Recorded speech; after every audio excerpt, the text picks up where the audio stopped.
Gasoline prices climbed in 2021, and if GasBuddy is correct, they're going to keep going up this year. Patrick De Haan is with us now. He's GasBuddy, head of Petroleum Analysis. Patrick, it's good to see you. You guys are looking for what, $4 a gallon gas by Memorial Day. What do you think is what's going to be the main driving factor behind this? Well, I think a lot of what we're expecting is a continuation of what we saw early on in the pandemic, and I should say in 2021. Demand surging as the nation recovers from COVID-19. Global oil demand continues to recover. Now, we are in the midst of Omicron, but so far it's less severe. And so countries in the months ahead, as cases eventually subside, will likely turn back to oil. We'll likely see oil demand accelerate. At the same time, oil supply has been playing a game of catch up really since last summer when demand came roaring back. And so supply is chasing demand. It won't quite catch up this year until the latter half of the year. And in the interim, the first 6 months of the year, we could see that national average eclipse that $4 a gallon mark as oil prices are likely to rally in the spring.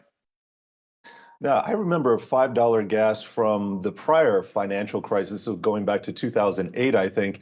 But that was when inflation wasn't rearing its ugly head quite the way it is this time around. I'm just wondering, adjusted for purchasing power, how high are current gas prices versus their historical norm? Definitely not as high when you put it into context. I mean, 2008's national average hit about $4.11 a gallon. That would mean that today we'd have to go well beyond that, probably closer to $4.50 to set a inflation adjusted record. So as you mentioned, I mean, we're probably not likely to set inflation adjusted records, but in the mind of many Americans who haven't seen prices spend much time nationally above that $4 mark, I still think it's going to be a very significant year to see that psychological level breached for the first time in potentially 13 years. And as we look at this average U.S. household spending on gas, that's the absolute number. What about in terms of percentage, sort of share of household spending that gets spent on gasoline? Well, certainly it's been a very sharp rebound, especially if you were to add 2020 in. When we spent obviously far less. And not only that, but we commuted far less. So, it's been a very sharp increase from 2020 to 2021. And now in 2022, a higher percentage is being eaten away by high fuel expenses. Of course, that percentage depends on where you are. States like Illinois and California, New York, that generally have high prices. Consumers there spend less than 5% of their income on fuel. But some of the states in the South, Alabama and Mississippi, some areas, some cities spend over 10%, even approaching 15% of their annual income on fuel. And this is going to be another year in which some of those numbers really start to climb. And Patrick, I'm also curious, at what point do we start to see pushback from consumers traditionally, so-called demand destruction, where people are consciously driving less as they see these prices go higher?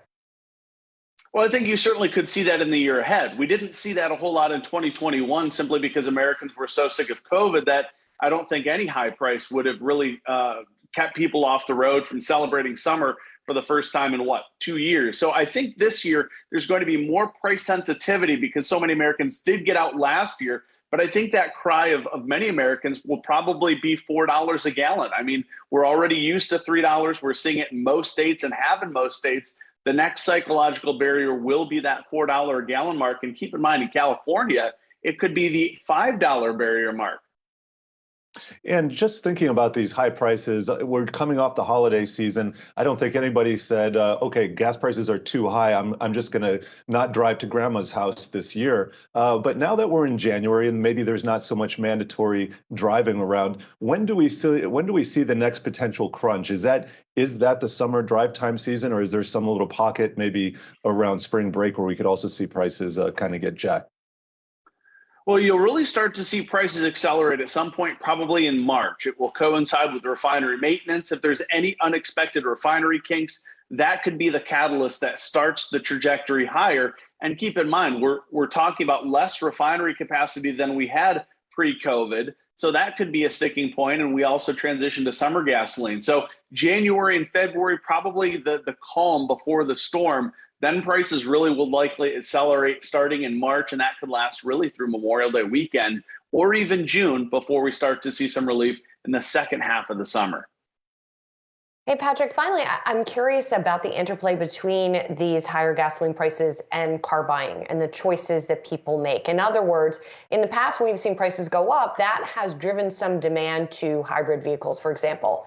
Now we have a lot more choice in terms of hybrid and electric vehicles than the last time that we saw gas at these elevated levels. So do you expect to really see this drive a big migration on that front? I would. It takes Americans about a year, maybe 2 years, for them to adjust to whatever the current gas prices are. Especially in 2020, when we saw very low gas prices, Americans aren't yet in this mindset that prices had been very high for very long. And it takes high gas prices at least a couple of years to start changing that mindset. So as we enter this year ahead, it will be the second year of high gas prices. And that's right around where you start to see more Americans say, okay, I'm going to start looking at EVs more seriously. But again, it's going to take higher prices for more of that thinking, more of that move to EVs to accelerate. All right, Patrick, thanks so much. Good to catch up with you. Patrick De Haan, GasBuddy head of Petroleum Analysis, even though he's sharing with us some scary forecasts for those gasoline numbers. Thanks, Patrick. Appreciate it.